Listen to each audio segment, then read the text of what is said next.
La encíclica no es un manual estático, sino un proceso de discernimiento comunitario.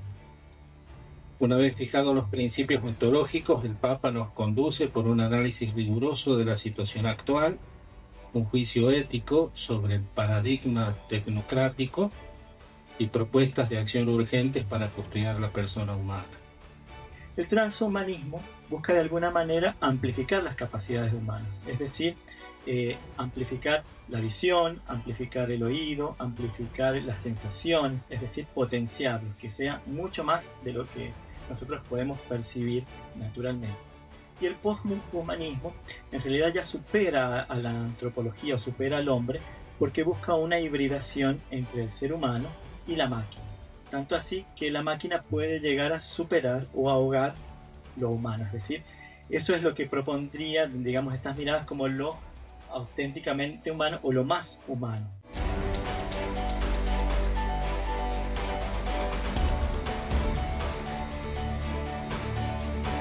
Es cierto que el Santo Padre advierte con claridad sobre los riesgos de los ecosistemas digitales y la IA, señalando incluso la posibilidad de que se conviertan en nuevas estructuras de pecado. La IA tiende a aumentar sobre todo el poder de quien ya dispone de recursos económicos, competencias y acceso a los datos. A la luz del bien común y del destino universal de los bienes, este fenómeno suscita preocupación. Pequeños grupos muy influyentes pueden orientar informaciones y consumos, condicionar procesos democráticos e incidir en las dinámicas económicas en beneficio propio, contradiciendo la justicia social y la solidaridad entre los pueblos.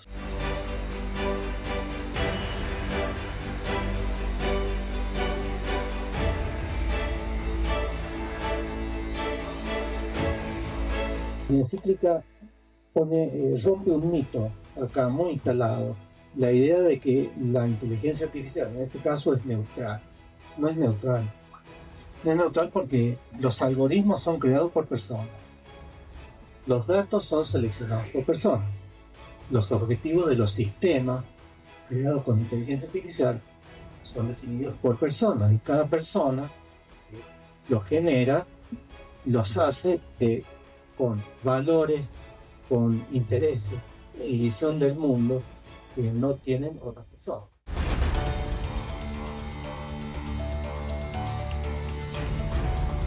Esta encíclica tan generosa del León XIV, que pareciera abordar el tema de la inteligencia artificial, en realidad lo que nos está poniendo en análisis es la condición humana, es la persona humana, y por supuesto la educación atraviesa esa dimensión y nos da, digamos, un punto de arranque para repensar el sentido de la educación. Que automaticen el descarte de los más débiles. Sin embargo, su mensaje es fundamentalmente esperanzador, y esto queremos que sea también esta tarde. León XIV nos recuerda que la innovación técnica es un talento entregado a la humanidad para que, orientada al bien común y al destino universal de los bienes, contribuya al desarrollo integral.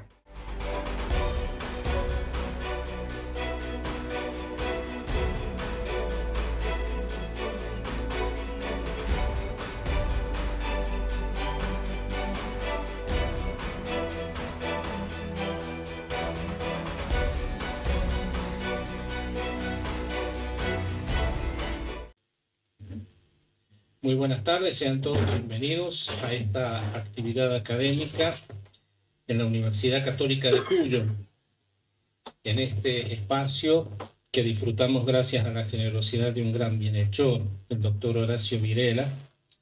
Nos proponemos compartir un tiempo de diálogo fraterno y de reflexión profunda. El propósito es que comencemos, o quizás continuemos, a apropiarnos de las enseñanzas de la primera encíclica de nuestro Santo Padre, León XIV, Magnificat Humanitas. Al inicio de su pontificado, el mismo Papa señaló que la elección de su nombre estuvo inspirada por el cambio de época que atravesamos. Así como en tiempos de León XIII la revolución industrial impulsó la histórica encíclica Rerum Novarum, punto de partida del magisterio social ininterrumpido de la Iglesia, hoy la revolución digital desafía a Pedro a pastorear y a guiar el rebaño bajo una nueva luz. León XIV, en su ministerio petrino, asume entonces la tarea de iluminar con el Evangelio estas res nove, que surgen del avance tecnológico. Estamos ante un documento extenso, dicen que tiene más de 40.000 páginas, ¿no? Se pueden contar actualmente, palabras, no páginas, sino sería demasiado. Profundo y sobre todo también comprometedor, ¿no? Así cuando lo lee uno empiezan a surgir también muchos llamados a la conciencia. Su amplitud es necesaria para sentar los cimientos del pensamiento dinámico fiel al Evangelio, recurriendo, como vamos a escuchar, a la sabiduría de la palabra, a la tradición patrística, especialmente la de San Agustín, su padre, y al legado de sus predecesores y, por supuesto, del Concilio Vaticano II. La encíclica no es un manual estático, sino un proceso de discernimiento comunitario. Una vez fijados los principios ontológicos, el Papa nos conduce por un análisis riguroso de la situación actual, un juicio ético sobre el paradigma tecnocrático y propuestas de acción urgentes para custodiar la persona humana. Es cierto que el Santo Padre advierte con claridad sobre los riesgos de los ecosistemas digitales y la IA, señalando incluso la posibilidad de que se conviertan en nuevas estructuras de pecado, que automaticen el descarte de los más débiles.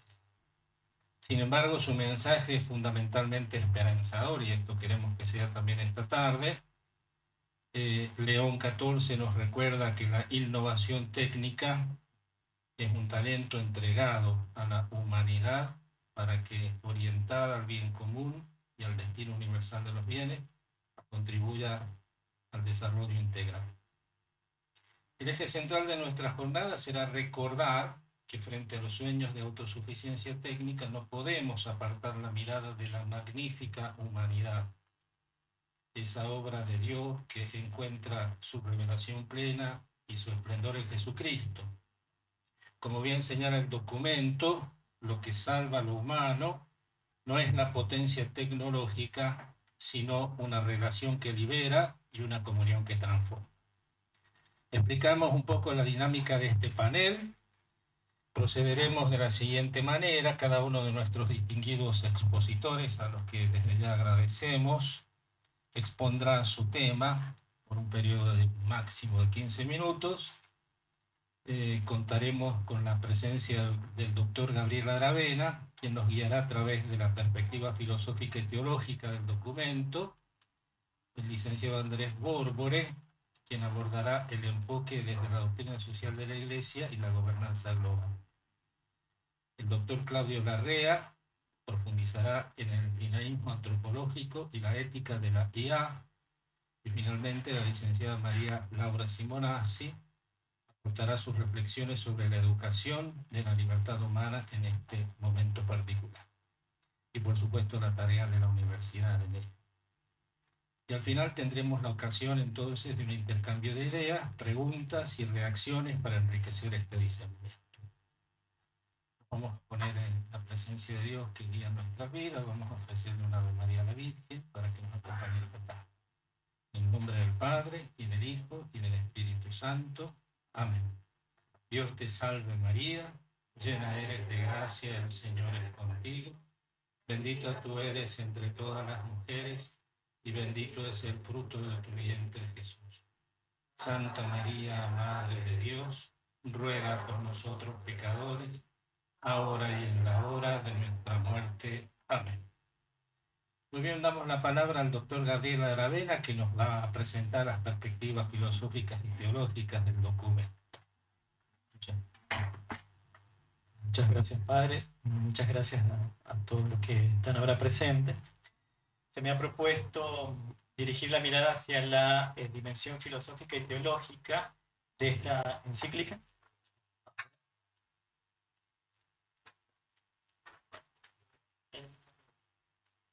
la mirada filosófica y teológica de la encíclica, y no es una tarea sencilla, justamente porque el trasfondo que tiene toda esta encíclica es netamente filosófico y teológico, más allá de que se centra después en algunos aspectos, ¿sí? El Papa articula acá algunas de las grandes problemáticas que han acompañado a la humanidad a lo largo de su historia, como la pregunta por la verdad, la pregunta por el ser, la pregunta por la persona humana, por la vida en sociedad, por la ética, por la técnica, por el conocimiento, la ciencia, por los límites de nuestra condición y por la apertura a la trascendencia. Todo eso configura justamente el trasfondo filosófico que sostiene esta reflexión. Pero del mismo modo, la encíclica se encuentra profundamente arraigada en la tradición teológica de la Iglesia. Entre sus páginas el Papa dialoga con la Sagrada Escritura, ¿sí? Con la imagen de la Torre de Babel, la construcción de inician la encíclica y finalizan, sino que también con la sabiduría de los padres de la Iglesia, especialmente San Agustín, que lo cita y uno puede descubrirlo también en su manera de expresarse, y con el magisterio que precede esta encíclica, especialmente en el ámbito de la doctrina social de la Iglesia. El Papa hizo alusión a la Rerum Novarum. Bueno, Francisco tiene también mucha presencia acá, con la Laudato Si, Fratelli Tutti, Dilexit Nostri. Detenernos en esta riqueza filosófica y teológica, la verdad que nos excedería. Es difícil cuando uno lee la encíclica y dice, bueno, ¿a dónde voy con tanto? Sí, es una encíclica ágil de leer, es sencilla, pero a la vez que precisa una reflexión profunda. No nos podemos acordar la cantidad de frases o de afirmaciones que tiene el Papa con una profundidad que nos gustaría volver constantemente, que no basta con una sola lectura. Pero todo esto me quisiera centrar en lo que a mi juicio es una pregunta central que atraviesa todo el documento, e incluso el magisterio del Papa León, desde que lo venimos escuchando, desde esa primera vez que salió al balcón, es la pregunta por el ser humano. Incluso responde al pensamiento que la Iglesia siempre ha tenido, pero en los últimos también años, porque el Papa Francisco se ha focalizado, se ha centralizado. La pregunta por el ser humano. No es casual que el Papa hace un tiempo, cuando nos regaló la carta Diseñamos mapas de esperanza sobre la educación, ahí proponía, dice, bueno, es necesario mirar con empatía y a conciencia cómo comprender o cómo se comprende actualmente el ser humano, decía el Papa. Esa fue una de las primeras expresiones, cómo se comprende el ser humano, para poder profundizar en cómo le enseñamos a este ser humano y cómo enseñamos a este ser humano. Entonces ya el Papa lo plantea esta pregunta sobre entender al ser humano, y que reaparece con fuerza en la Magnificat Humanitas. Todo esto, bueno, enmarcado en este contexto de transformaciones culturales, tecnológicas, y que el Papa nos invita a pensar justamente qué es aquello que hace verdaderamente humana a la persona. En el número 15, no quisiera leer, pero si no voy a divagar en muchas cuestiones, porque hablar no me cuesta, pero prefiero como ir centrándome. La pregunta es entonces, ¿qué es lo que hace verdaderamente humana a la persona? Y el Papa en el número 15 de la encíclica dice: tenemos el deber urgente de permanecer profundamente humanos, custodiando con amor esa magnífica humanidad que se nos ha dado y revelado en plenitud en Cristo, y que ninguna máquina podrá jamás sustituir en su esplendor. El verdadero progreso nace siempre de un corazón abierto al otro, de una inteligencia dispuesta a escuchar y de una voluntad que busca lo que une más que lo que separa. La respuesta propuesta por la encíclica en su fundamento es la dignidad humana, y no solamente la dignidad social, la dignidad moral o las dignidades existenciales, sino la dignidad ontológica, ¿sí? Que está de fondo, que ya también la hemos reflexionado con el documento Dignidad Infinita, ¿sí? Hace un par de años, que justamente nos traía esta reflexión sobre las dimensiones de la dignidad. Pero bueno, esta dignidad ontológica es justamente el valor inalienable que pertenece a toda persona por el solo hecho de existir y de haber sido querida y amada por Dios. El Papa lo dice de esta manera, dice: hay un nivel más profundo, el más importante, que consiste en la dignidad ontológica. Es la dignidad que pertenece a todo ser humano simplemente por el hecho de existir, de haber sido querido, creado y amado por Dios. Y es precisamente desde esta convicción que emerge, voy a mostrar una imagen, que emerge los grandes interrogantes de nuestro tiempo. Si la técnica, la tecnología y la inteligencia artificial transforman cada vez más nuestra manera de vivir, de conocer y de relacionarnos, ¿qué es entonces aquello que, según el Papa, debemos custodiar para no perder esencialmente lo humano? Quizá la respuesta, bueno, el Papa la desarrolla, pero un poco para aproximarnos, yo he traído una imagen. Esta pintura es de un autor irlandés que se llama Francis Bacon, la realizó en el 1933, y no se trata de una representación convencional de la fe cristiana, pero resulta imposible no reconocer en ella una forma que para nosotros es familiar. ¿Cuál es la forma? La cruz, la crucifixión. ¿Sí? Detrás de esto está la crucifixión. Y si miramos bien, aparece ante nosotros una figura humana difícil de definir si no está delimitada. Su cuerpo parece al mismo tiempo afirmarse y deshacerse. Hay en ella una fragilidad, sufrimiento y límite, pero también una extraña tensión hacia algo que lo supera. Nosotros no vemos sangre en esa imagen, sino que vemos algo blanco, así que nos podría significar, es una persona que está crucificada, pero pareciera que también que esa persona se expande, que está suspendida, está limitada, pero a la vez también está en esta tensión de querer trascenderse. Es una imagen inquietante que no se enfrenta con una experiencia profundamente humana, que es la conciencia de nuestra vulnerabilidad. No deja de resultar significativo que Bacon no era un pintor cristiano, no es un artista, al contrario, creo que el que menos elegiríamos para una presentación relacionada con la fe, pero encontramos ahí, o en su obra, algo más radical, la afirmación de una humanidad expuesta, un cuerpo atravesado por la fragilidad, por el sufrimiento y por el límite, una figura suspendida entre la desintegración y una misteriosa aspiración a trascenderse. La obra nos recuerda que somos seres vulnerables, que habitamos el tiempo, la finitud y la incertidumbre, que no controlamos plenamente nuestra existencia y quizás por eso continúa interpelándonos. Pero, aunque estamos hablando de la fragilidad humana, la pregunta decisiva no es la fragilidad en sí misma, es decir, no es el centro de lo humano la fragilidad o la vulnerabilidad, sino que forma parte de nuestra condición, pero no constituye por sí sola el fundamento de lo humano. El límite nos acompaña, pero no agota el misterio de la persona.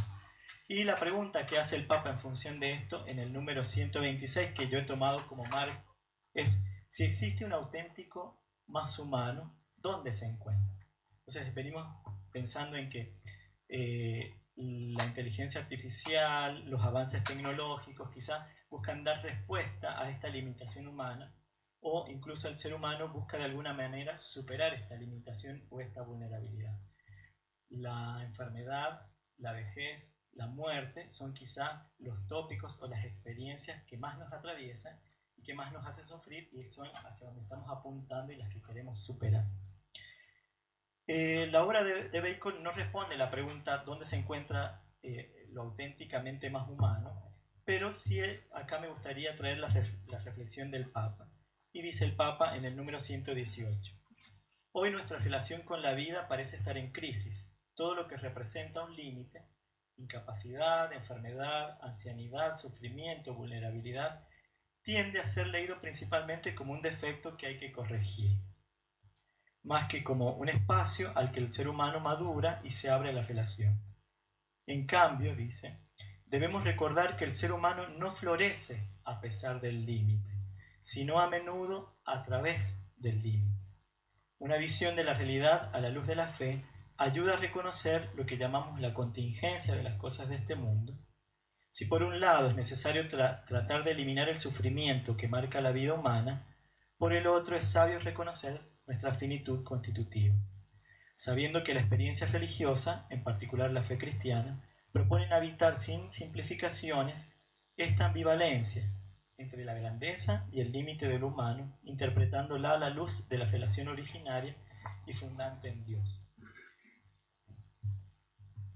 Si habitamos esta tensión entre la grandeza y esta experiencia entre la grandeza y el límite, podemos reconocer la grandeza de la inteligencia humana, de la libertad y del poder transformador que tenemos, pero también nos recuerda que el ser humano no se puede reducir a capacidades ni identificarse con sus logros, que existe una dignidad que más profunda, que precede toda acción y que permanece incluso cuando la fragilidad se hace presente. El problema, dice el Papa, o el punto crítico, no es el uso de la técnica en cuanto tal, sino la visión que allí subyace. Si el ser humano es tratado como materia para ser perfeccionado o superado, entonces se vuelve más fácil aceptar que algunos sean considerados menos útiles, menos deseables o menos dignos. Dice el Papa, la vida es un don que se recibe y no un proyecto que se construye. Y aquí es donde el Papa enmarca esta visión, estas miradas que tienen que ver con lo tecnocrático, con el transhumanismo y con el posthumanismo, que en el fondo es la advertencia que nos hace el Papa en cuanto a la relación del ser humano con la inteligencia artificial. Sabemos que el modelo tecnocrático, ya el Papa Francisco también lo trató en la señala la ocupación de la máquina o del robot en funciones que ya hacía el hombre, ¿sí? En resolver tareas que el hombre resolvía anteriormente, que bueno, que lo vemos en las fábricas, lo vemos ya con la tecnología.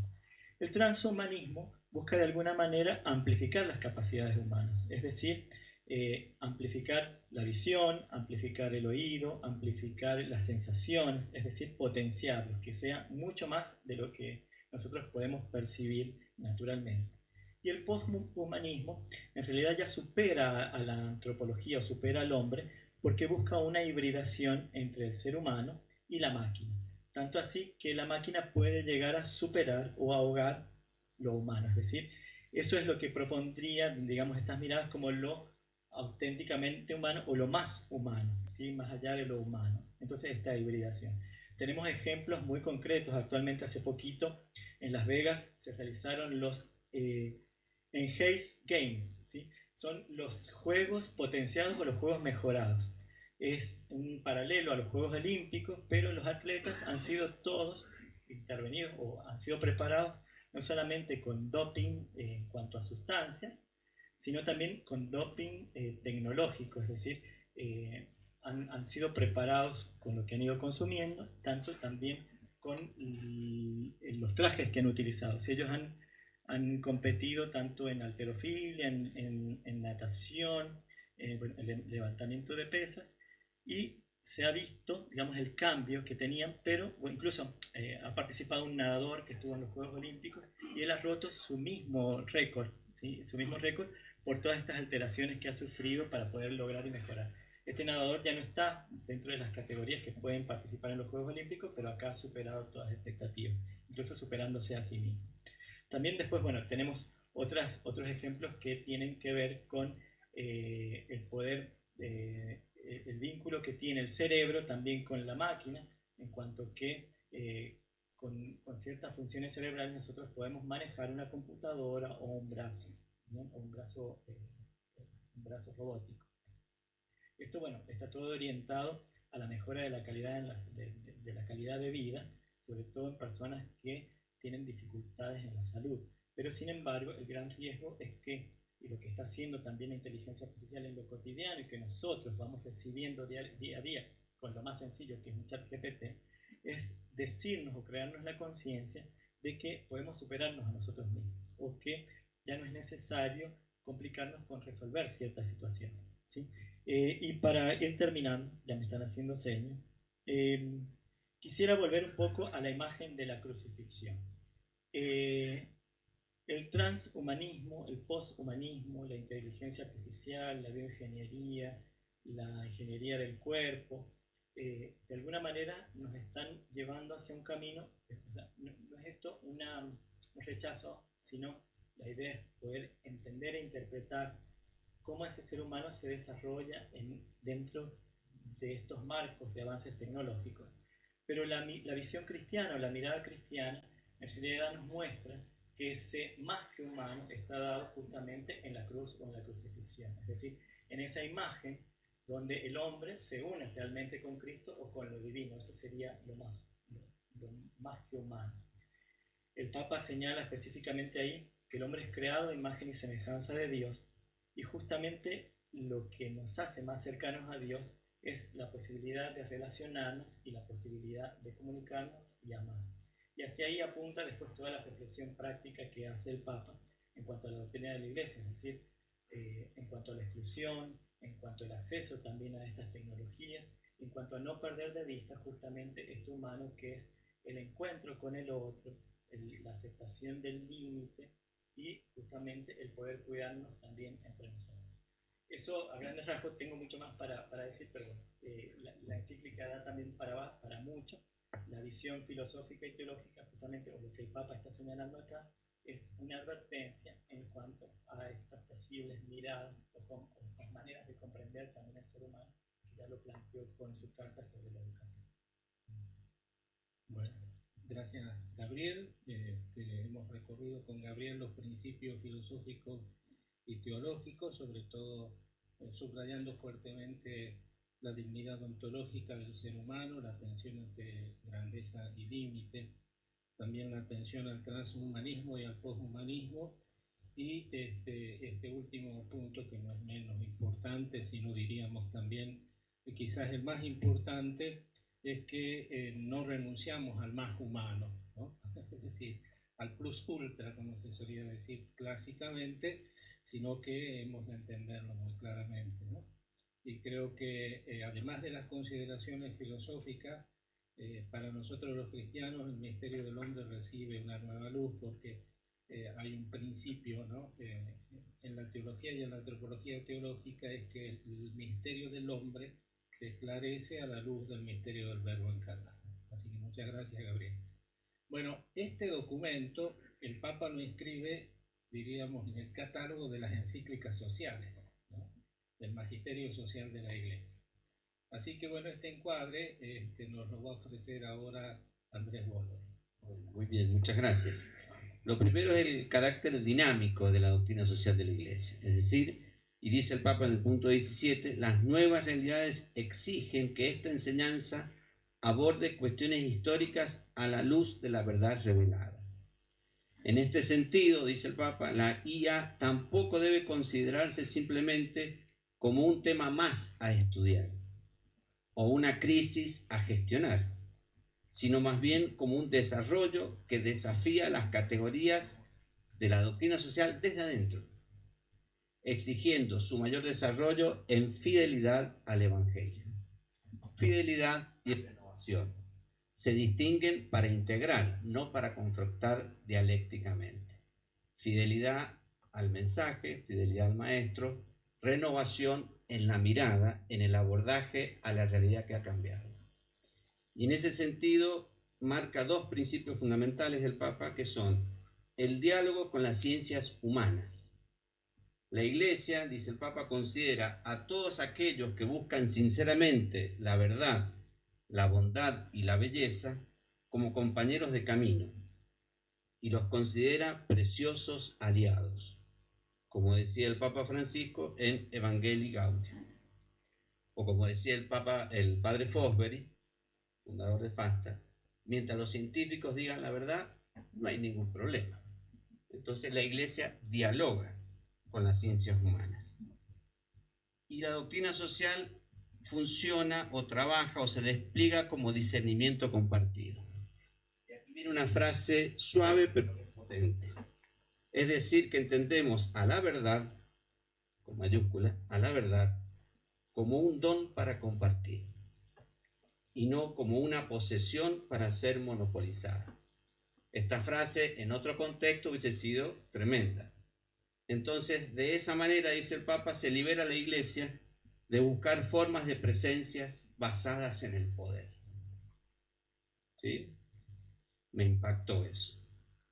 Después, el Papa León hace docencia y empieza a describir todas las encíclicas desde el hito, le llama, a Rerum Novarum de León XIII, con 40º Anno de Pío XI, donde amplió el enfoque más allá de lo laboral, con Mater y Magistra, Madre y Maestra de Juan XXIII, donde pone a la fe cristiana como una luz capaz de unir el cielo y la tierra, con Pacem in Terris, también de Juan XXIII, donde se dirige no solo al pueblo cristiano, sino a todos los habitantes, todas las personas de buena voluntad, Gaudium Spes, la constitución programática pastoral del concilio, donde el enfoque de la Iglesia es a la realidad más concreta del ser humano.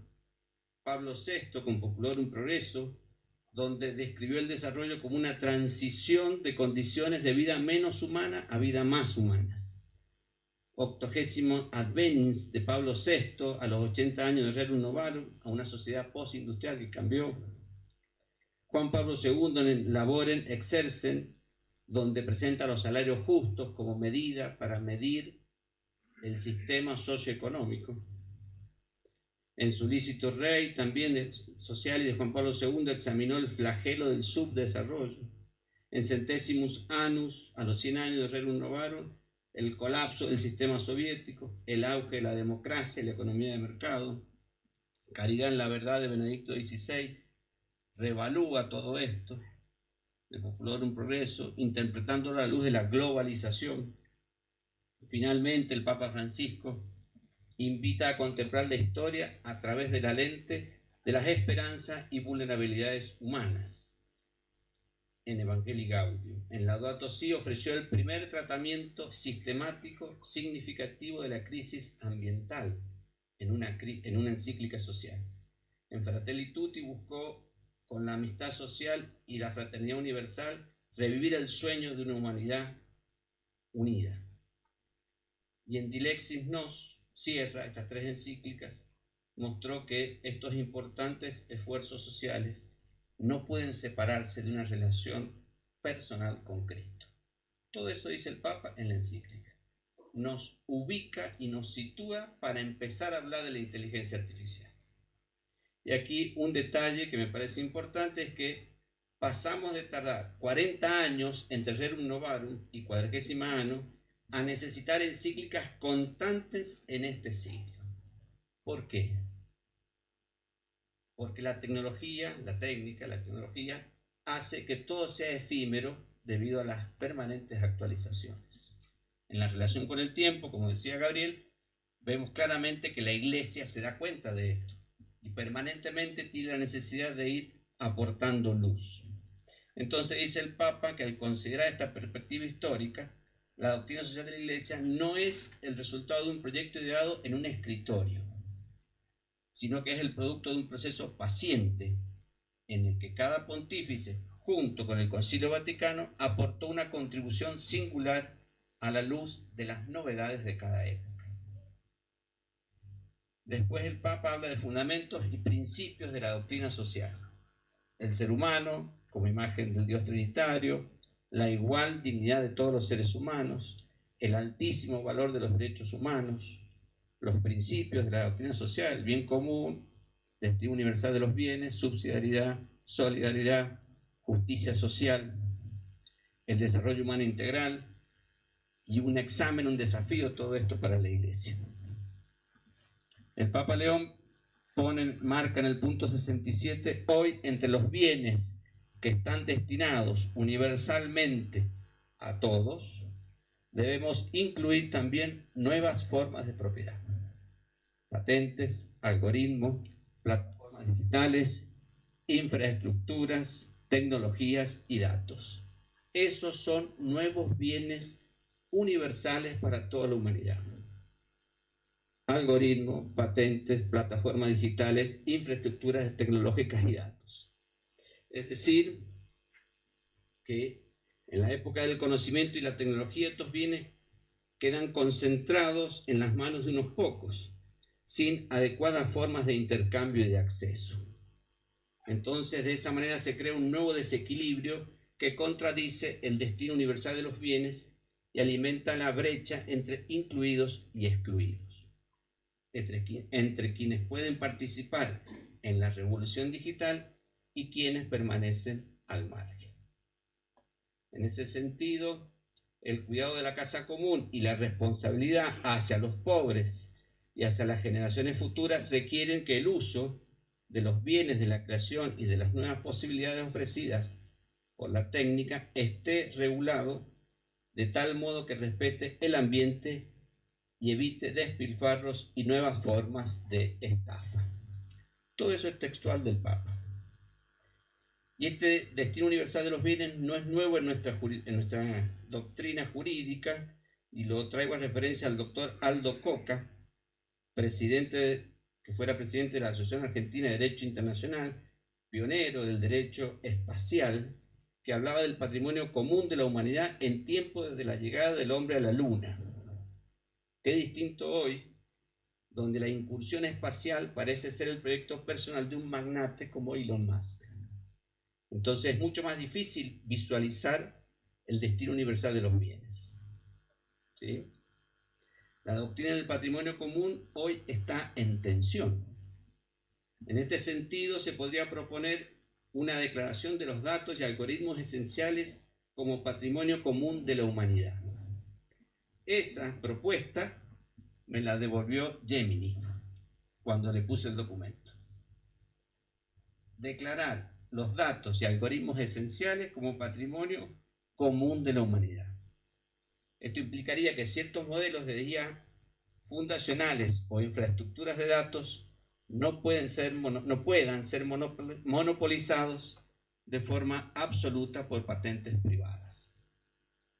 Y complementa en el punto 108 que en efecto ocurre con todo grave avance tecnológico, la IA tiende a aumentar sobre todo el poder de quien ya dispone de recursos económicos, competencias y acceso a los datos.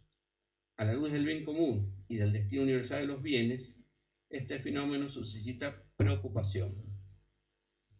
Pequeños grupos muy influyentes pueden orientar informaciones y consumos, condicionar procesos democráticos e incidir en las dinámicas económicas en beneficio propio, contradiciendo la justicia social y la solidaridad entre los pueblos.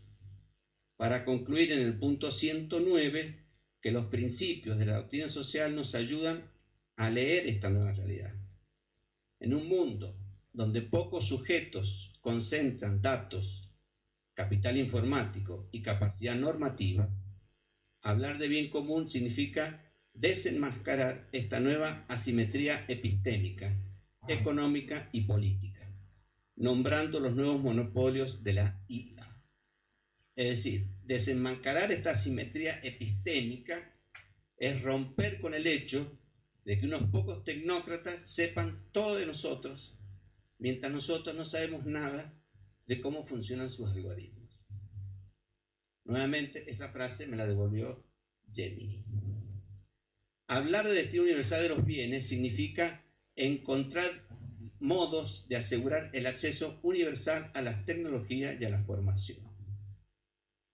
A los nuevos bienes que son protagonistas de este tiempo diferente, hay que encontrarlos dentro de un contexto político y de poder. En ese contexto de gobernanza global, ante el poder de las corporaciones internacionales, surge la siguiente pregunta: ¿cómo deben actuar los estados bajo el principio de subsidiariedad para proteger la soberanía y la participación ciudadana? Y el Papa León nos dice en el punto 11 que edificar una ciudad centrada en el bien común, exige ante todo edificar sobre la roca de la relación con Dios. Y él propone y pregunta: ¿queremos edificar Babel o Jerusalén? Babel ya sabemos cómo termina. Y en este nuevo escenario, el nivel superior no es el Estado, sino todo gran actor económico y tecnológico que ejerce un poder fáctico sobre las condiciones de la vida común. El nivel que absorbe competencias, datos y capacidad decisional está constituido por empresas y plataformas que definen condiciones de acceso, reglas de visibilidad, formas de relación e incluso oportunidades económicas. Y me acuerdo de Pedidos Ya, Uber, la plataformización del trabajo. Bajo el lema de la autonomía, el algoritmo actúa como un jefe invisible. La subsidiariedad requiere que dichos procesos no se impongan desde lo alto como un opaco y unilateral proceso, sino que estén orientados al bien común mediante la transparencia, responsabilidad y formas reales de participación, auditorías independientes, transparencia en los algoritmos, acceso equitativo a los datos, herramientas de apelación. Aquí se puede proponer el principio jurídico del derecho a la explicabilidad. Así como en el derecho tradicional nadie puede ser condenado sin conocer la causa, en la era digital ningún ciudadano debería ser rechazado para un crédito, un trabajo o un subsidio estatal por un algoritmo sin tener derecho a una explicación humana y una vía de apelación. En este contexto, los estados y las instituciones supranacionales están llamadas a garantizar reglas justas y mecanismos de protección eficaces. Apostar a la cooperación internacional a nivel institucional y abandonar los personalismos que opacan la vida en comunidad.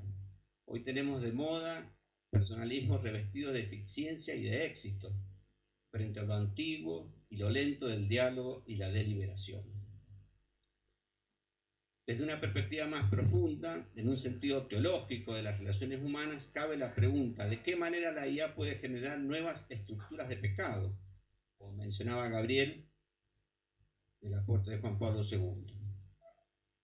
Y en el punto 79, el Papa responde que la idea de justicia social ayuda a reconocer que las injusticias no nacen solo de decisiones equivocadas de los individuos, sino también de estructuras, mecanismos, sistemas económicos y culturales que producen desigualdad casi automáticamente. Y en el punto 102, con voz clara dice: el uso de la IA nunca es un hecho puramente técnico. Cuando entra en procesos que inciden en la vida de las personas, afecta a sus derechos, oportunidades, reputación y libertad. Y corremos el riesgo de ser confiados completamente a sistemas automatizados que no conocen la compasión, la misericordia, el perdón y sobre todo la apertura a la esperanza de cambio en el individuo. Y acá, respecto del perdón, traigo una cita de Juan Pablo II sobre la dimensión social del perdón. En la Jornada Mundial de la Paz, en el año 2002, él decía: las familias, los grupos, los estados, la comunidad internacional misma tienen que abrirse al perdón para reanudar los lazos rotos, para ir más allá de las situaciones de condena recíproca, para vencer la tentación de excluir a los demás, negándoles toda posibilidad de apelación o recurso. La capacidad de perdón está en la base de todo proyecto de una sociedad futura más justa y más solidaria. Y para concluir, hago la siguiente pregunta. ¿Se puede agregar algo más después de lo que dice el Sumo Pontífice? Yo simplemente les ofrezco decir que los principios y fundamentos de la doctrina social de la Iglesia son eternos, porque se sostienen en la misma persona de Cristo, y en Él se presenta como la verdad. Es el contexto histórico el que ofrece nuevas formas, figuras y expresiones por donde habitan los seres más queridos por Dios, los seres humanos. Y la Santa Iglesia de Dios es una voz clara y cercana de protección y custodia de los bienes eternos. Muchas gracias.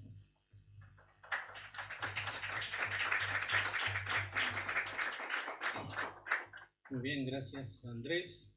Andrés es coordinador de una licenciatura muy importante en la universidad, que es de Relaciones Internacionales, y también es profesor de Doctrina Social de la Iglesia.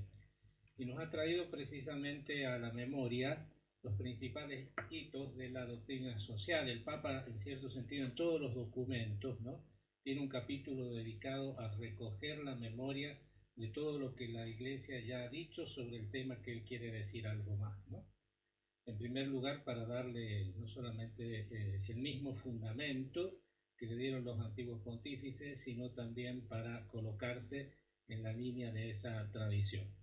Y por supuesto es a la luz de estos criterios que propone la doctrina social de la Iglesia. No olvida ninguno, ¿no? También la propiedad privada la coloca evidentemente, porque es un tema también, el tema de la propiedad privada, pero equilibrado con el destino universal de los bienes.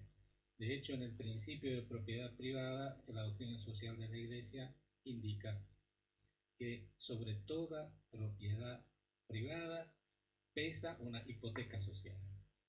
Y eso también lo tienen que tener en cuenta quienes son dueños de las grandes plataformas o del desarrollo tecnológico actual. Muchas gracias, Andrés.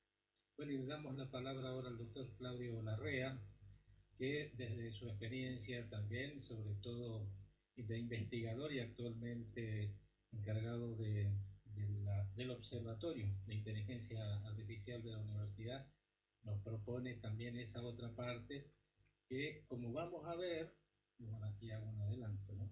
Pero es que no se trata solo de IA, ¿no? Es decir, la confusión a veces con la encíclica es pensar que va a hablar solo de inteligencia artificial. Y ahí hay que pasar muchas páginas hasta llegar a ella, y cuando uno llega a ella aparecen algunas lindas nuevas noticias. Gracias, gracias, Fabio. Buenas tardes para todos. En cuanto a la encíclica y a lo que propone sobre la parte tecnológica, ¿no? Creo que uno de los aportes más profundos que realiza el Papa al debate sobre la inteligencia artificial es que desplaza la discusión desde lo puramente tecnológico hacia una cuestión más antropológica y ética. Porque la pregunta ya no es solamente qué puede hacer la inteligencia artificial, sino qué significa seguir siendo humano en una era atravesada por sistemas inteligentes, no solamente inteligencia artificial. A la pregunta de qué escribe el Papa en encíclica sobre las diferencias entre la inteligencia humana y la artificial, la encíclica plantea una diferencia fundamental entre las mismas. La inteligencia artificial puede procesar enormes cantidades de datos, machine learning, identificar patrones, generar textos, imágenes, tomar decisiones probabilísticas, pero no posee conciencia moral, no posee experiencia del cuerpo, no posee libertad interior, no siente sufrimiento, empatía ni espiritualidad. La inteligencia humana está, por el contrario, unida a la experiencia concreta de vivir.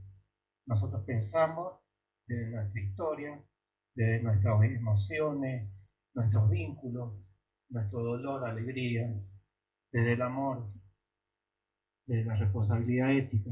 En cambio, la IA no comprende verdaderamente aquello que procesa. Simula lenguaje, simula razonamiento, pero no experimenta la existencia humana. Particularmente a mí no me gusta cuando uno le pregunta algo y pone ahí, dice pensando. La inteligencia artificial no piensa. Están andando los algoritmos, dando vueltas para tratar de darnos una respuesta, una evolución. Por lo tanto, la inteligencia artificial puede calcular, pero no puede comprender el sentido humano del dolor, de la dignidad o del amor. Por eso acá las universidades, instituciones educativas, no pueden limitarse a formar usuarios deficientes solamente de la IA o lo que vendrá, ¿no? Deben formar personas capaces de discriminar cuándo, cómo y para qué utilizar estas tecnologías. Bueno, en cuanto al concepto de desarmar la inteligencia artificial, he escuchado variadas y un sinnúmero de interpretaciones en distintos lugares, ¿no? Pero no, el Papa es muy concreto, introduce una idea muy potente en cuanto a lo que es desarmar la inteligencia artificial. Dice, no basta solamente con regular técnicamente la inteligencia artificial. Habla de la necesidad de desarmarla. ¿Y qué significa? Significa impedir que la tecnología se convierta en un mecanismo de dominación, vigilancia, manipulación o concentración extrema de poder. Decían por acá, y esto nos hace acordar a varios filósofos, sociólogos de esta época, ¿no? Del siglo XIX, ¿no? Porque una tecnología puede ser perfectamente legal y técnicamente eficiente, pero profundamente deshumanizada. Puede aumentar la productividad y al mismo tiempo destruir vínculos sociales, puede optimizar decisiones y al mismo tiempo aumentar las desigualdades. Del solo hecho de existir, la inteligencia artificial ya lo hace. Porque la brecha digital que existe como determinante estructural de la sociedad lleva a la exclusión digital, y eso a la brecha social.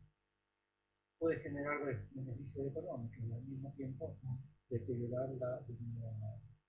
Y hay varios ejemplos, ¿no? Algoritmos que manipulan emociones en las redes sociales, sistemas de vigilancia masiva, hay lo que se llama pandemia de desinformación, que es para hablar de muchos datos, en donde la vacuna, la alfabetización, sistemas que priorizan rentabilidad bienestar humano. Entonces, desarmar la inteligencia artificial implica recuperar el control humano sobre la tecnología. Implica que la lógica económica técnica no sea el único criterio. Implica volver a colocar a la persona humana en el centro. Por lo que no toda tecnología posible es éticamente deseable.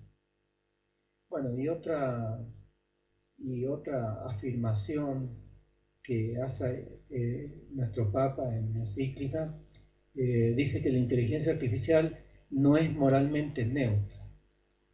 Bueno, eso o lo sabemos o lo intuimos todos, ¿no? La inteligencia artificial, los sistemas, las redes sociales. Y la encíclica rompe un mito acá muy instalado, la idea de que la inteligencia artificial, en este caso, es neutral. No es neutral. No es neutral porque los algoritmos son creados por personas. Los datos son seleccionados por personas. Los objetivos de los sistemas creados con inteligencia artificial son definidos por personas. Y cada persona los genera, los hace con valores, con intereses y visión del mundo que no tienen otras personas. Así que desde esos principios, la inteligencia artificial no puede ser para nada, nunca, neutral. Por ejemplo, si entrenamos un sistema de inteligencia artificial con datos discriminatorios, reproducirá discriminación. Si diseñamos algoritmos cuyo único objetivo es maximizar atención o ganancias económicas, probablemente terminaremos promoviendo adicción, polarización, manipulación emocional y, por supuesto, desigualdad social. Por eso el Papa habla de una enorme responsabilidad ética de quienes desarrollan estos sistemas, porque cultivar inteligencia artificial también significa modelar futuras formas de convivencia humana. Toda inteligencia artificial refleja una determinada visión del ser humano y de la sociedad. Y en esto entran de nuevo las instituciones educativas, ¿no? Lo hablábamos los otros días en la universidad, después de haber hecho una encuesta a una muestra que representa a 10.000 alumnos de la universidad, ¿no? Que vamos a tener que pensar en estrategias para que los chicos, los jóvenes, los alumnos, las personas todas, ¿no?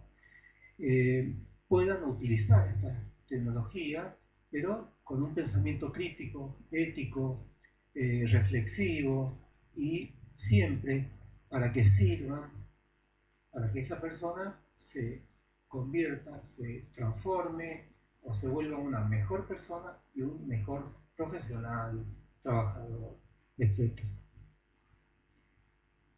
Y por eso creo que el gran desafío es en nuestros tiempos. El problema no es solamente desarrollar máquinas más inteligentes. El verdadero desafío es seguir siendo profundamente humano en una era con inteligencia artificial y lo que vendrá. Porque la pregunta central ya no es únicamente qué puede hacer la inteligencia artificial, sino qué humanidad queremos construir con ella.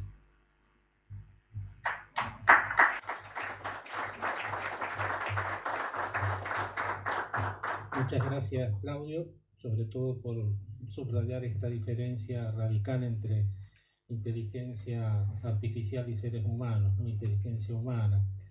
Ayudarnos también a crecer en la conciencia moral, la experiencia corporal del sufrimiento y también la espiritualidad, ¿no? Ante una tecnología fría es necesario redescubrir también la calidez de lo humano y por supuesto permanecer vigilantes ante la manipulación. Creo que uno de los opuestos, el Papa juega bastante a veces con la teoría de los opuestos, ¿no? Entre los opuestos está el entusiasmo y el miedo, como actitudes, diríamos, que a veces se dan respecto de estos avances tecnológicos, ¿no? Es decir, gente muy entusiasta que le dedica mucho tiempo y con muchas ganas y la difunde y la promueve, y gente que se acobacha, vamos a decir así, temerosamente por todo lo que puede significar. Para nosotros en la universidad va a ser siempre un desafío educar. Entonces le vamos a dar la palabra a María Laura. Muy bien, muchas gracias, padre. Muy buenas tardes para todos.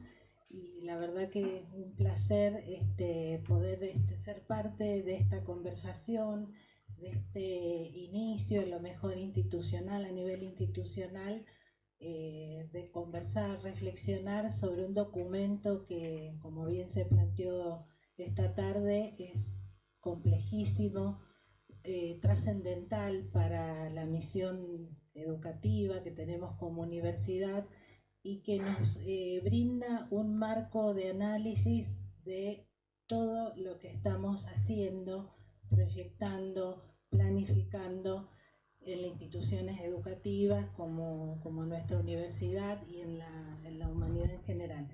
Así que me parece sumamente valioso la posibilidad de empezar a conversar, a debatir, a analizar la encíclica, ir tomando algunos ejes muy relevantes para el trabajo nuestro, de los equipos de gestión y de nuestros docentes.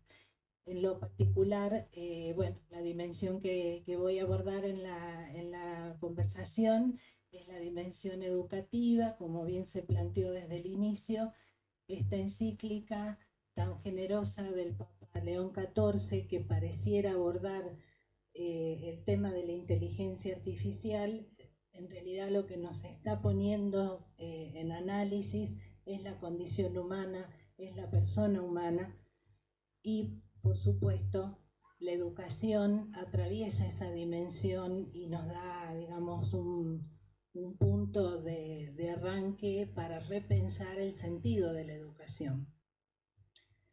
Yo he separado la lectura del documento, que si bien no es tan extenso en la dimensión educativa, porque son apenas 3-4 páginas específicas de la encíclica donde se aborda el tema de la educación, toda la lectura de la encíclica nos atraviesa en nuestra condición de educadores y en la perspectiva hacia adelante, hacia el futuro de la humanidad y la construcción de esta humanidad que pretendemos.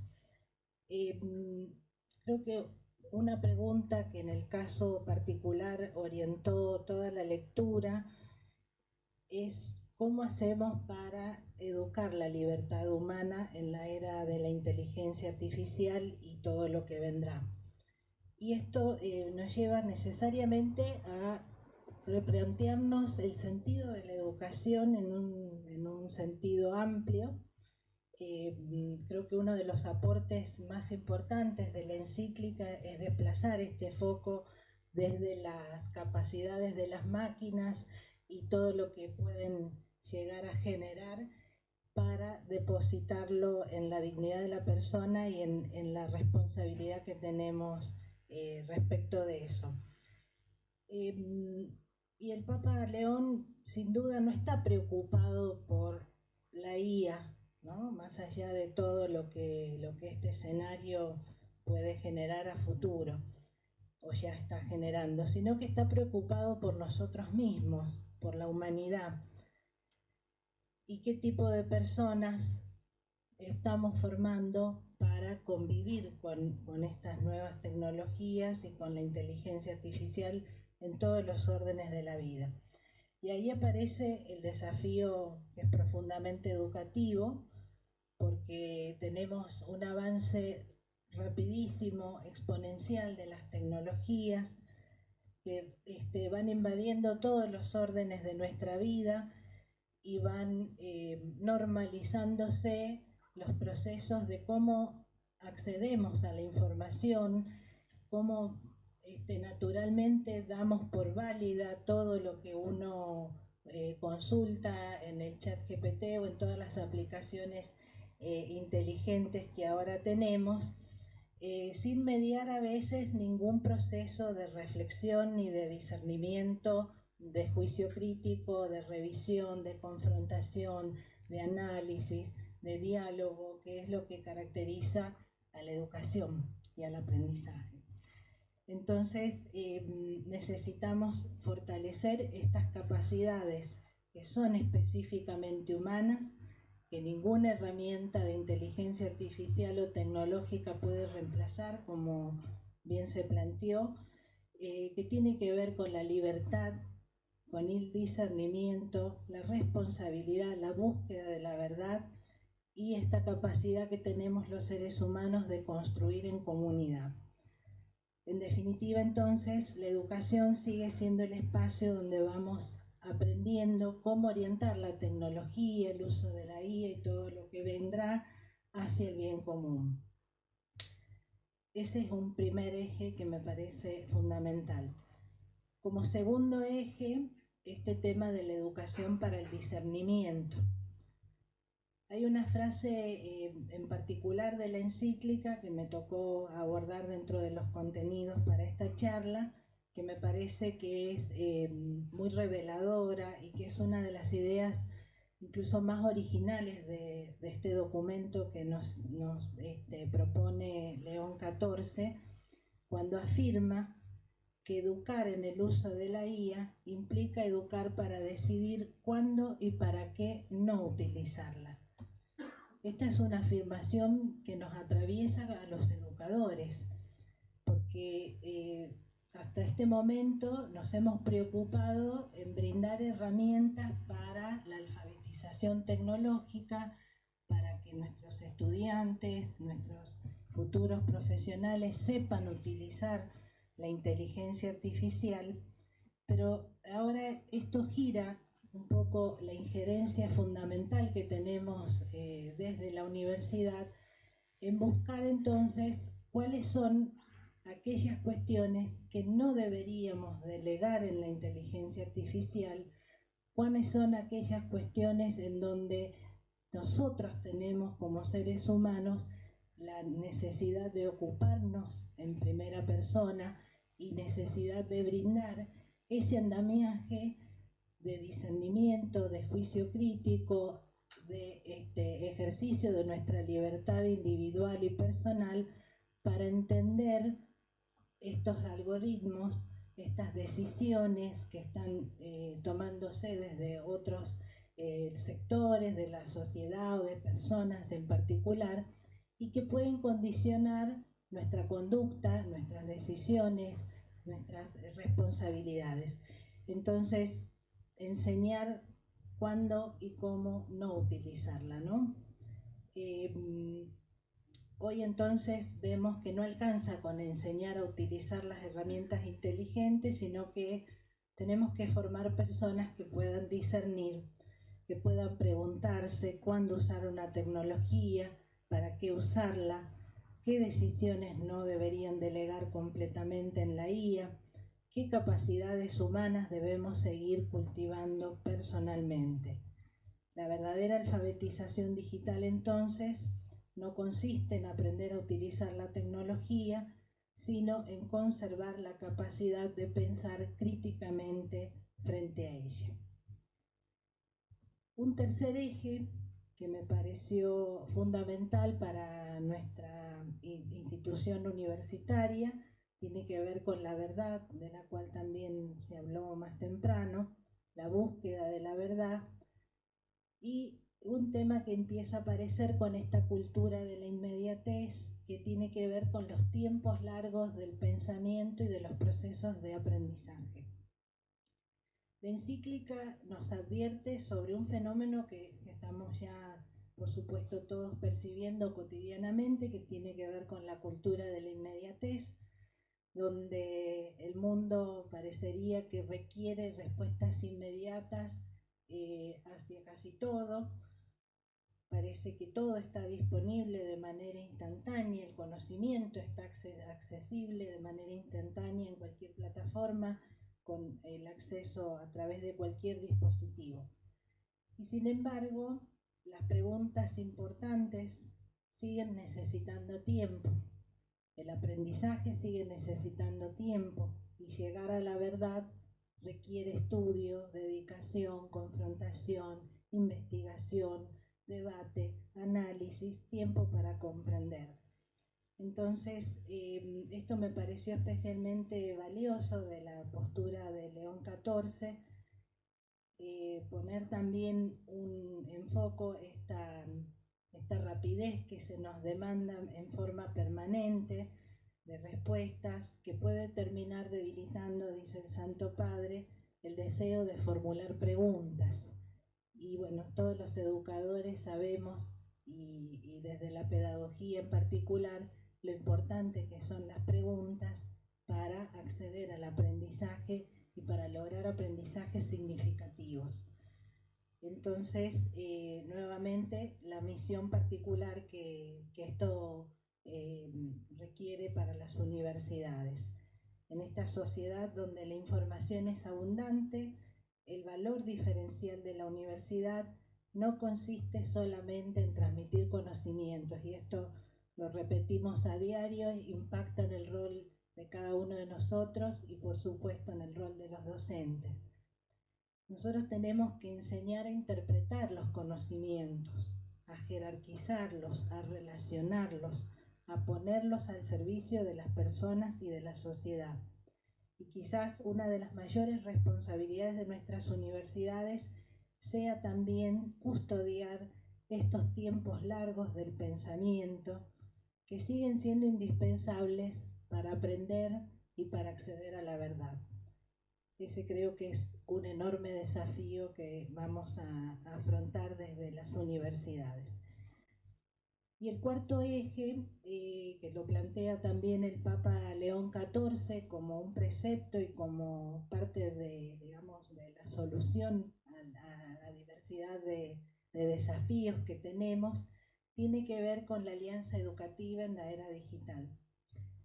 El Papa León dedica una especial atención a nuestros niños, adolescentes y jóvenes, y advierte sobre todos los riesgos que conocemos y que estamos lamentablemente palpando sobre esta sobreexposición digital sin control, muchas veces de los adultos o de la sociedad en general, el aislamiento, el ciberacoso, las nuevas formas de manipulación que posibilita la inteligencia artificial. Y la respuesta que propone no tiene que ver ni con la prohibición ni con el temor, que son muchas veces las reacciones que podemos tener los padres, los educadores y la sociedad en general. Él propone la educación y específicamente la alianza educativa renovada, una alianza entre familias, instituciones educativas, Estado y la sociedad civil. Y aquí recordando también las palabras del Papa Francisco frente a estos enormes desafíos que tenemos como humanidad, ninguna institución puede afrontar los desafíos de la transformación digital en soledad y de manera individual, ¿no? Entonces, este pedido del Papa León de formar esta nueva alianza entre las instituciones, las familias, el Estado y la sociedad en general, toma una dimensión muy importante y necesaria para que todos aportemos a la construcción de esa nueva alianza, que sin duda exige una tarea compartida. Esta tarea debe articular no solo conocimientos, sino también criterios éticos, acompañamiento personal a nuestros jóvenes y a nuestros niños, y la responsabilidad social que tenemos todos como sociedad. Para concluir, me gustaría retomar la idea central que atravesó mi reflexión en esta oportunidad, que tiene que ver con la libertad humana. Sin duda, la inteligencia artificial abre posibilidades extraordinarias para el crecimiento de la humanidad, pero su verdadero valor dependerá de la manera en que decidamos utilizarlas. Por eso, la cuestión decisiva, como bien se planteó hoy, no es tecnológica, es profundamente humana y educativa. El futuro dependerá en gran medida de las personas que formemos hoy. La educación seguirá siendo el ámbito privilegiado donde el conocimiento se transforme en servicio, la innovación en una oportunidad para promover el desarrollo integral y el progreso tecnológico en un instrumento al servicio de una sociedad más justa, solidaria y fraterna. Precisamente allí reside la misión permanente de la educación, la misión de nuestra universidad y creo yo también la esperanza de la humanidad hacia el futuro. Así que estamos todos comprometidos en esto. Muchas gracias.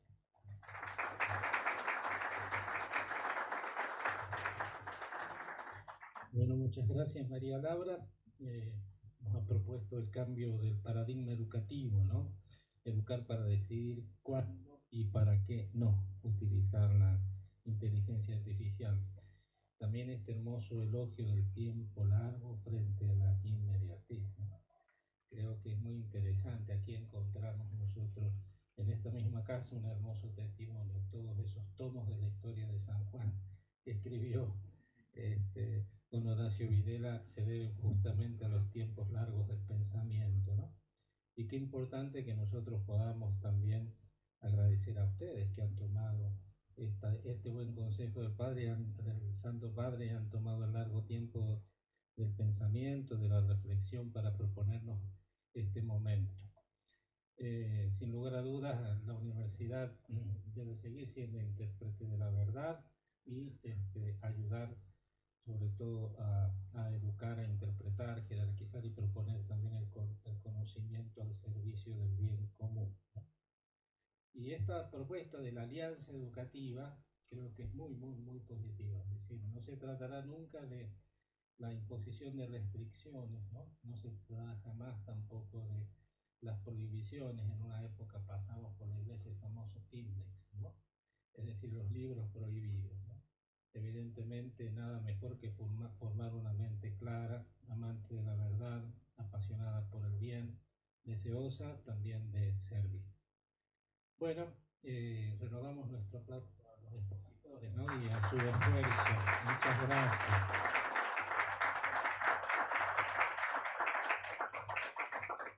Bueno, tenemos unos minutos para el diálogo, ¿no? Así que están permitidas las preguntas que nuestros panelistas podrán ir respondiendo como vaya cayendo la cosa, ¿no?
¿cómo hacer para que sea un bien de la humanidad?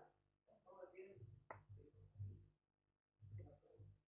Exacto. Bueno, me parece, Claudio, tomo yo la respuesta desde la doctrina social de la Iglesia y la idea de las alianzas estratégicas desde los centros de estudio, en este caso la incumbencia que tenemos de la universidad, ir abriendo expansivamente como hace la caridad y tratando de mirar con benevolencia y tratar de contagiar nuevas formas y nuevas miradas para la legislación, para la regulación de las actividades a nivel internacional, a nivel nacional, en los centros científicos. Mencionaba la Asociación Argentina de Derecho Internacional, tiene sus reuniones, sus congresos, sus debates, y así en cada profesión está el debate de la inteligencia artificial y se están estableciendo criterios en este momento.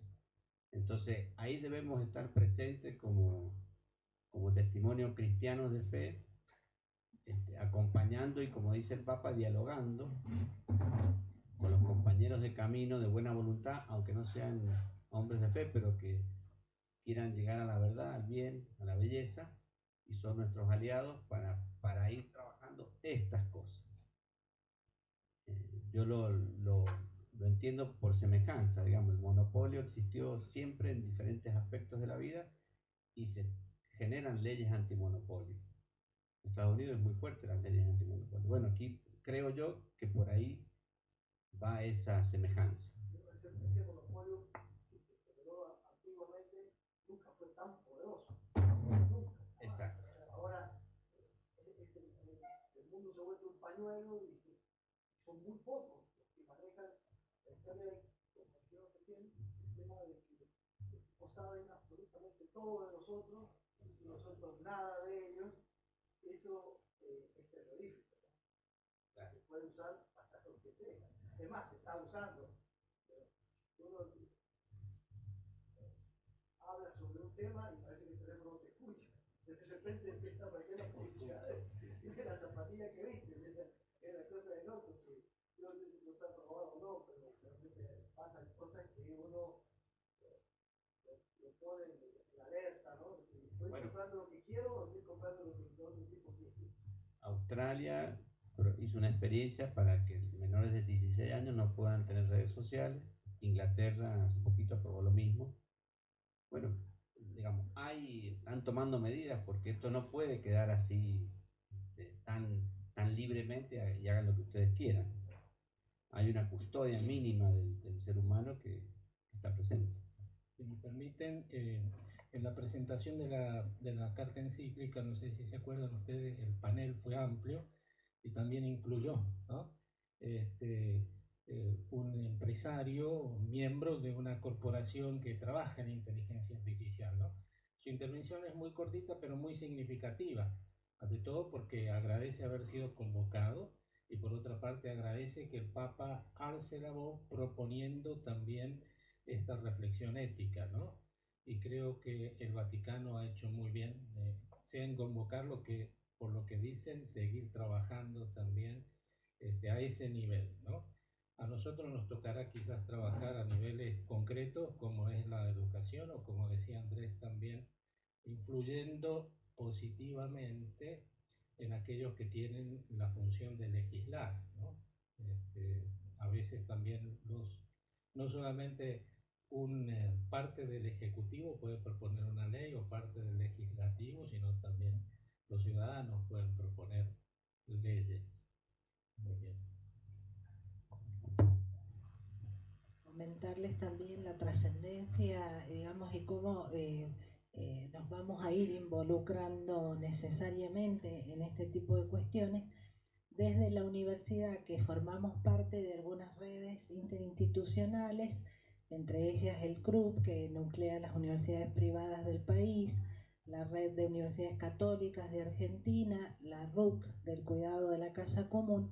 En todas estas redes, la Organización de Católicas de Latinoamérica, se está ya trabajando sobre el tema de la inteligencia artificial desde todas estas dimensiones, también con la intención de impactar fuera del ámbito de las propias instituciones en las decisiones del Estado y a nivel normativo, digamos, alertando sobre algunas cuestiones, poniendo en la mesa de debate otras, dando algunos elementos que puedan orientar la toma de decisiones políticas, porque las universidades siguen siendo unas instituciones de referencia que pueden mantener esa postura más objetiva frente a veces cuestiones políticas que pueden enturbiar estos temas y que a veces trascienden incluso a los gobiernos, que pasan más por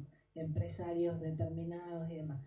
Entonces creo que ahí se abre un escenario también muy importante de participación, por eso es fundamental que nos involucremos, que vayamos formándonos desde las instituciones para poder aportar también a ese marco de regulación. Es importante saber que hay instituciones que están preocupadas por el tema, porque así una persona individual. Sí, sí, sí, sí. Es importante que se está trabajando. Muy bien. Leonardo. Ganas de preguntar. Bueno, muchísimas gracias por las exposiciones. La verdad que me llevo enriquecido el corazón con cada una de las exposiciones.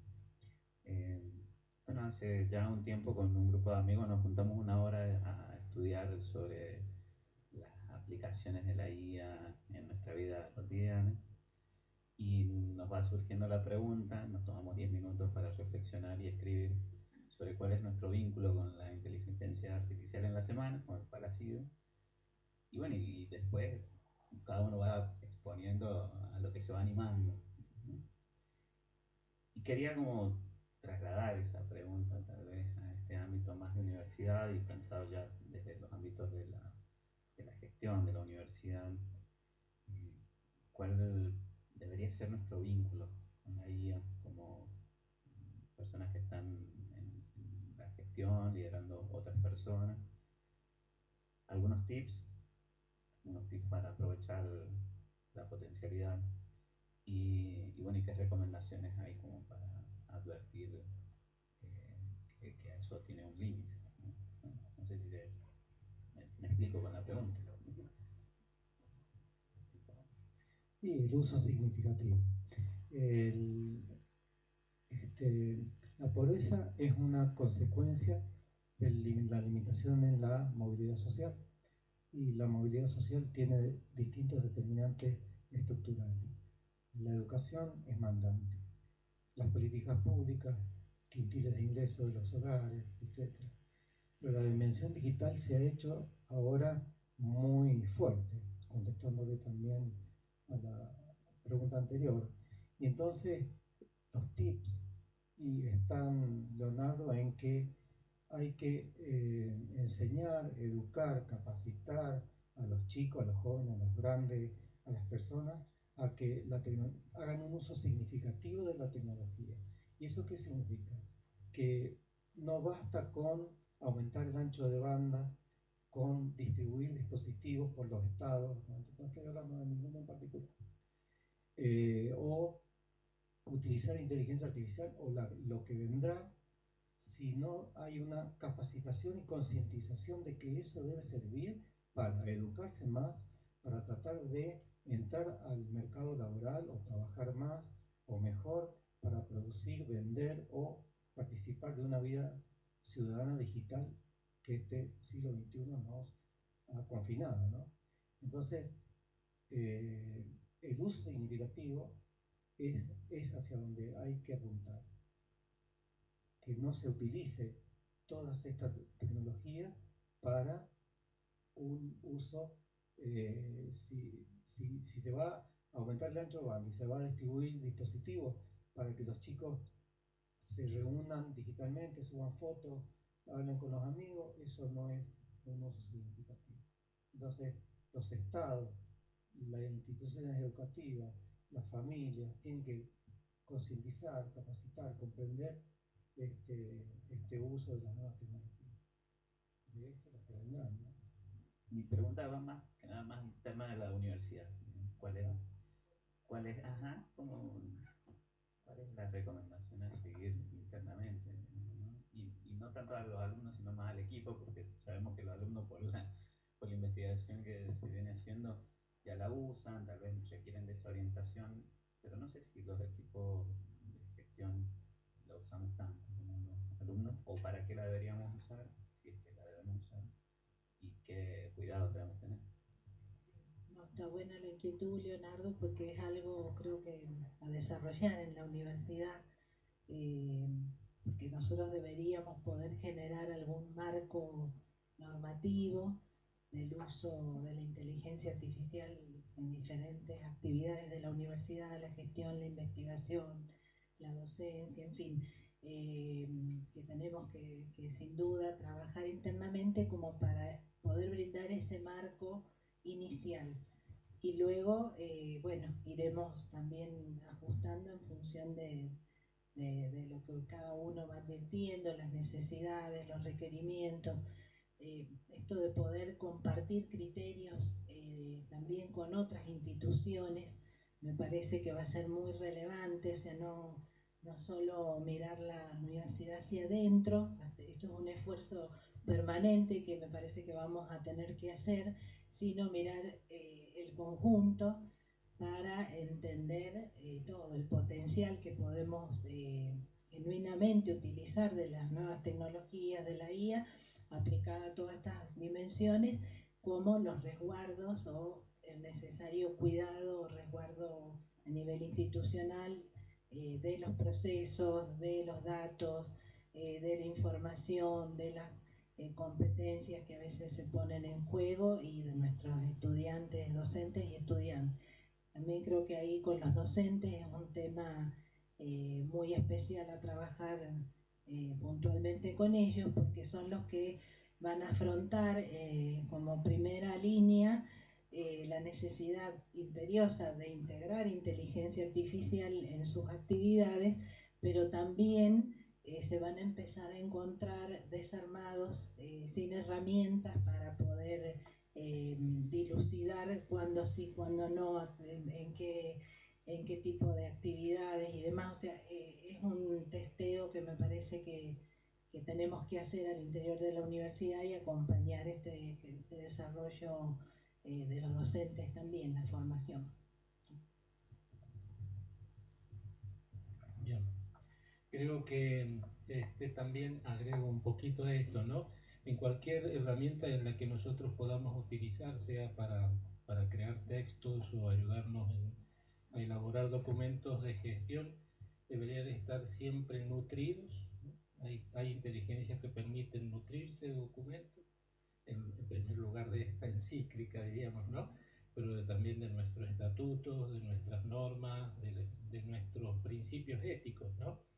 De manera tal que la armemos y en cierto sentido la desarmemos, ¿no? Y la utilicemos con todos estos criterios y evidentemente las respuestas nos vengan desde allí, porque a veces también nos resulta un poco trabajoso ponernos a escribir algo, evidentemente, que pueda contemplar el universo de todas nuestras normas y no descuidar también nuestra misión y visión, ¿no? Los documentos sobre las universidades católicas que también nos inspiran, que son varios, ¿no?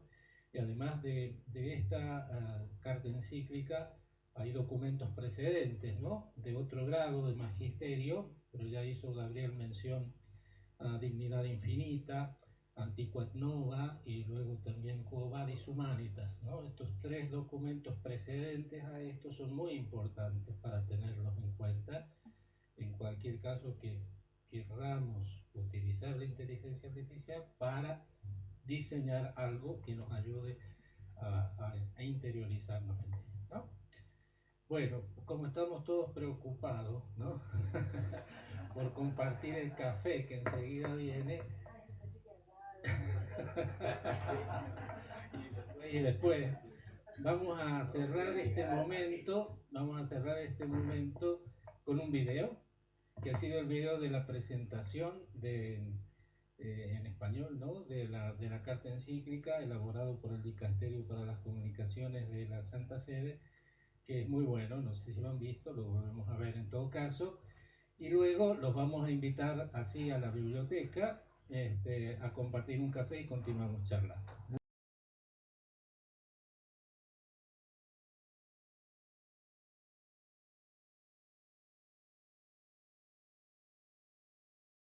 Magnifica Humanitas, la primera encíclica del Papa León XIV. Una encíclica dedicada a ti. Dedicada a tu magnífica humanidad, esa humanidad creada por Dios. Una humanidad que debemos cuidar y custodiar. Una humanidad que en esta era de la inteligencia artificial, de estas transformaciones históricas, se encuentra hoy ante una elección decisiva: levantar una nueva torre de Babel o edificar la ciudad donde Dios y la humanidad habiten juntos. Una decisión que interpela nuestra conciencia. Una humanidad que elige Babel, decide eliminar sus propios límites y rechaza a Dios. Sacrifica a los débiles, aplana las diferencias, uniformiza y pretende crear un lenguaje único que reduce a las personas a meros datos. Nos deshumaniza. La humanidad que elige la ciudad santa reconoce que la inteligencia artificial necesita criterios claros que coloquen en el centro el bien de la persona humana, reconociendo sus límites, límites que la llevan a reconocer a Dios y al prójimo. El Papa León XIV nos invita a tener la valentía de ensuciarnos las manos en la obra de nuestro tiempo. Nos pide desenmascarar y desarmar la inteligencia artificial. Desenmascarar los nuevos monopolios que concentran este poder tecnológico en manos privadas, haciendo más difícil su orientación al bien común. Y desarmarla. Sacarla de la lógica de la competencia, hacerla discutible, convertirla en objeto de debate. Esto no significa renunciar a la tecnología, sino impedirle el dominio sobre lo humano. El verdadero progreso nace siempre de un corazón abierto al otro. El diálogo, la diplomacia y el perdón son más eficaces para la construcción de cualquier otro avance tecnológico. Todos estamos llamados a custodiar la humanidad, eligiendo a diario la lógica de la paz por encima a la de la fuerza, actuando con verdad, sobriedad, proximidad y cuidado. Contemplamos el rostro de Jesús en una magnífica humanidad que ilumina también la era de la inteligencia artificial. Aunque las máquinas destaquen por su eficiencia, el centro de la historia sigue siendo un rostro humano que pide ser mirado.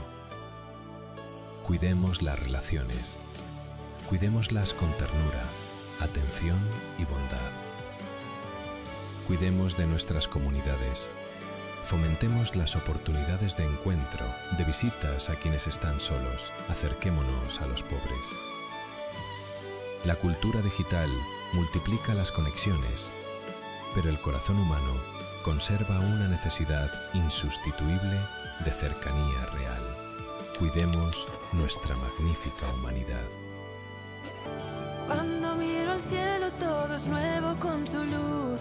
Alzo la mirada, alzo la mirada, alzo la mirada. No estoy hecho para mirar al suelo. Al mirarte sé por qué nací. Me creaste para mirar al cielo. Estoy inquieto hasta que no descanse en ti. Alzo la mirada, mis ojos Jesús. Alzo la mirada clavada en la cruz. Cuando miro al cielo todo es nuevo con su luz. Alzo la mirada